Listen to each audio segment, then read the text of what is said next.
Friends, ఎలా ఉన్నారు? బాగున్నారు అనుకుంటున్నాను. Welcome back to Kalyan blogs. So coming to video already మీరు తమ్నైల్ అయితే చూస్తుంటారు.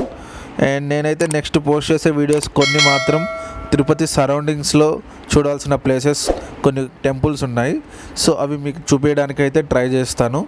ఈ వీడియోకి వచ్చేసరికి మేమైతే గుడిమల్లం అయితే వెళ్ళాను ఫ్రెండ్స్. అండ్ ఈ గుడిమల్లం వచ్చి తిరుపతి నుంచి 28 కిలోమీటర్స్ అయితే వస్తుంది. ఇది వచ్చి తిరుపతి టు కాళహస్త్రికి వెళ్ళే హైవే అనమాట. ఎలా వెళ్ళాలి ఏంటి అనేది నేనైతే క్లియర్గా చూపిస్తాను. మధ్యలో కొన్ని విలేజెస్ అయితే వస్తాయి.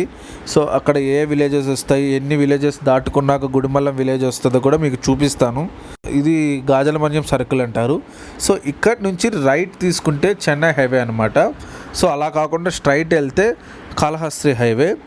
సో ఇక్కడ నుంచి డైరెక్ట్ ఫ్లైఓవర్ ఎక్కకుండా మనకి రైట్ సైడు సర్వీస్ రోడ్ అనేది ఉంటుంది. సో సర్వీస్ రోడ్ నుంచి మీకు రైట్ తీసుకుంటే మీకు అక్కడే ఒక బోర్డు అయితే ఉంటుంది. స్ట్రైట్గా ఒక 1/2 కిలోమీటర్ వెళ్ళాక రైట్ తీసుకోవాలన్నమాట. రైట్ తీసుకున్న మీకు వస్తున్న ఫస్ట్ విలేజే కురకాలువ. సో ఈ కురకాలువ విలేజ్ దాటుకున్నాక సో ఈ మొత్తం గుడిమల్లంకి మనము వెళ్ళే దారిలో మొత్తం ఏమంటే మొత్తం పల్లె మీదే వెళ్తాం అన్నమాట. మొత్తం పల్లెటూర్లే వస్తుంటాయి. దగ్గర 5 ఊర్లు అయితే వస్తాయి ఫ్రెండ్స్. మనకి 5 ఊర్ల తర్వాత మనకి గుడిమల్లం అనే ఊరు అయితే వస్తుంది. ఇక్కడ టెంపుల్ చూసారు కదా. సో ఇది మొత్తం పాపానాయుడుపేట.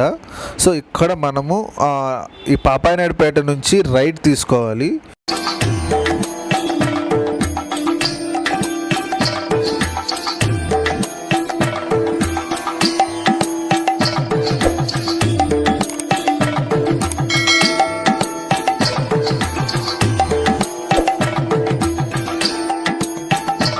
సో ఇది చూసారంటే ఇది వచ్చి స్వర్ణముఖి రివర్ అనమాట. ఎప్పుడన్నా ఎక్కువ వర్షం పడినప్పుడు ఇక్కడైతే ఫ్లో అయితే వెళ్తూ ఉంటుంది. సో ఇక్కడ నుంచి మనమైతే లెఫ్ట్ తీసుకోవాలి. ఇక్కడ నుంచి లెఫ్ట్ తీసుకున్నాక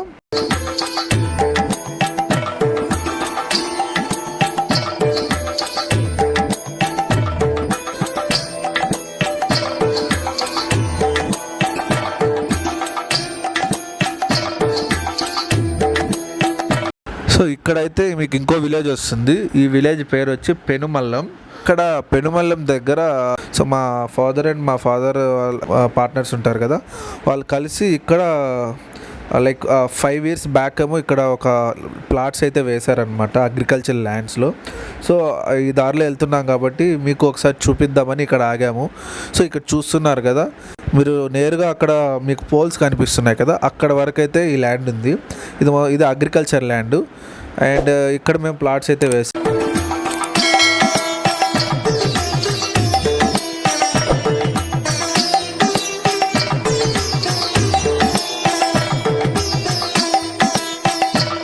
అండ్ ఇక్కడ కానీ చూసారంటే నేచర్ ఎంత బాగుందో చూసారా ఫ్రెండ్స్. అంటే మేము ఈవినింగ్ టైం వెళ్ళాము. సో అప్పుడు కొంచెం చాలా క్లౌడీగా అయితే ఉన్నింది, వర్షం పడేలాగా అయితే ఉన్నింది.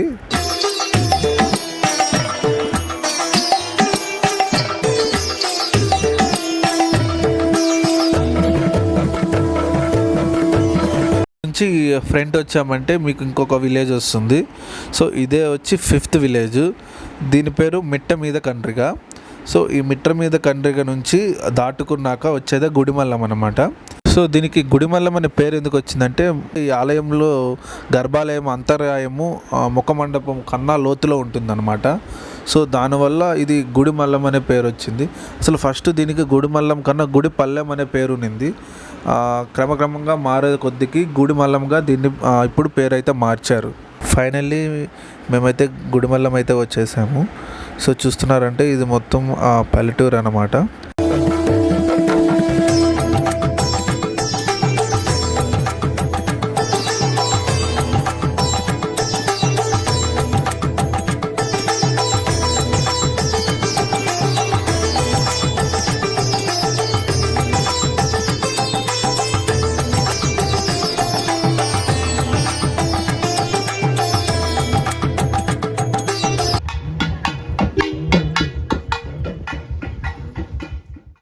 ఈ గుడిమల్లం టెంపుల్ వచ్చి తిరుపతి డిస్టిక్ ఏర్పేడు మండలము గుడిమల్లం విలేజ్లో అయితే ఉంటుంది. టెంపుల్కి అయితే ఇంకొక పేరు అయితే ఉంది, అది వచ్చి శ్రీ పరశురామేశ్వర స్వామి ఆలయము. ఇది మన భారతదేశంలోని మొదటి శివాలయం అని కూడా అంటారు. ఇది క్రీస్తు పూర్వము 2వ శతాబ్దానికి చెందిన గుడి అని మన పూర్వీకులు అయితే చెప్తూ ఉంటారు.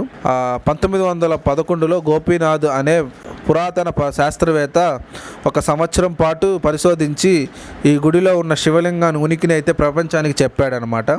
ఈ శివలింగం ప్రపంచంలో ఎక్కడి లేని విధముగా ఒక పురుష అంగాన్ని పోలి ఉంటుందన్నమాట.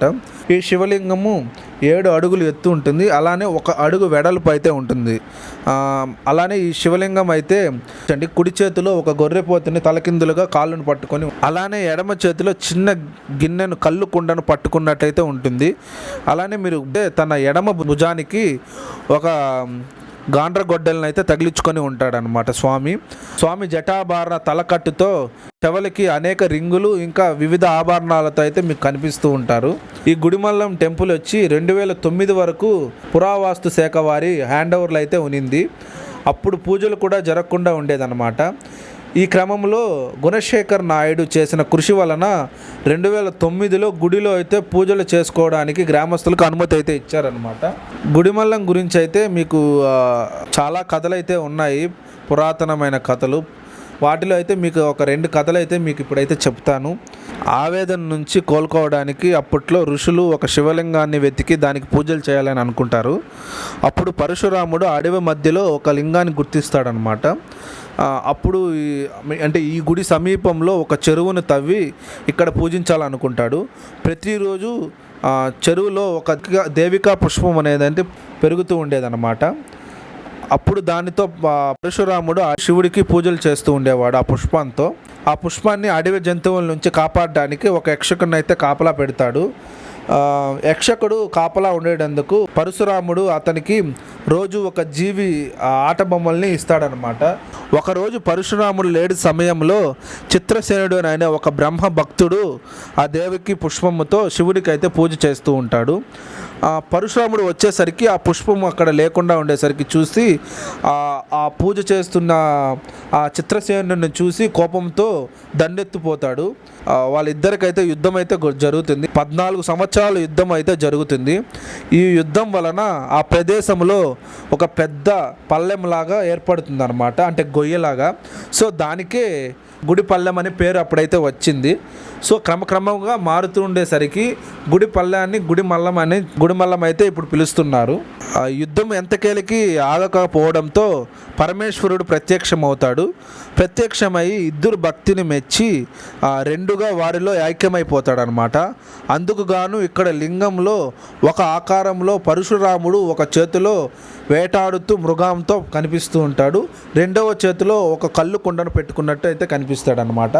అలానే చిత్రసేనుడు కూడా ముఖములో శివుడు లింగాన్ని రూపంలో ఉంటుందన్నమాట. ఇది ఒక కథ మాత్రమే, అంటే ఇక్కడ ప్రచారంలో ఉన్న కథ మాత్రము. ఇంకో రహస్యం కూడా ఉంది ఇక్కడ. ఇదేమంటే ఈ ప్రదేశంలో ఈ గర్భగుడిలో ప్రతి 60 సంవత్సరాలకు వరద వచ్చి లోపల భాగం మొత్తం మునిగిపోతుందన్నమాట. ఈ వరద నీటిలో ఒక్కసారిగా శివలింగం పై భాగానికి తాకి ఒక్కసారిగా కిందకి ప్రవహిస్తుంది. ఇదైతే 2005 డిసెంబర్ 4న జరిగింది. ఇదైతే డైరెక్ట్గా అప్పుడు చైర్మన్ గారు అయితే చూశారనమాట. మీకైతే ఈ వీడియో నచ్చింది అనుకుంటున్నాను ఫ్రెండ్స్. మీకు కానీ ఈ వీడియో కానీ నచ్చుంటే లైక్ చేయండి, షేర్ చేయండి, అలానే సబ్స్క్రైబ్ చేయండి. లాస్ట్ వీడియో అయితే చాలా బాగా సపోర్ట్ చేశారు. సో ఈ వీడియో కూడా సపోర్ట్ చేస్తారు అనుకుంటున్నాను. ఇంకా ముందు అయితే ఇంకా మంచి వీడియోస్ అయితే మీకోసం పెడుతూ ఉంటాను. సో మీరైతే లైక్, షేర్, సబ్స్క్రైబ్ చేయండి. నెక్స్ట్ వీడియోలో మళ్ళీ కలుద్దాం. అంతవరకు సైనింగ్ ఆఫ్.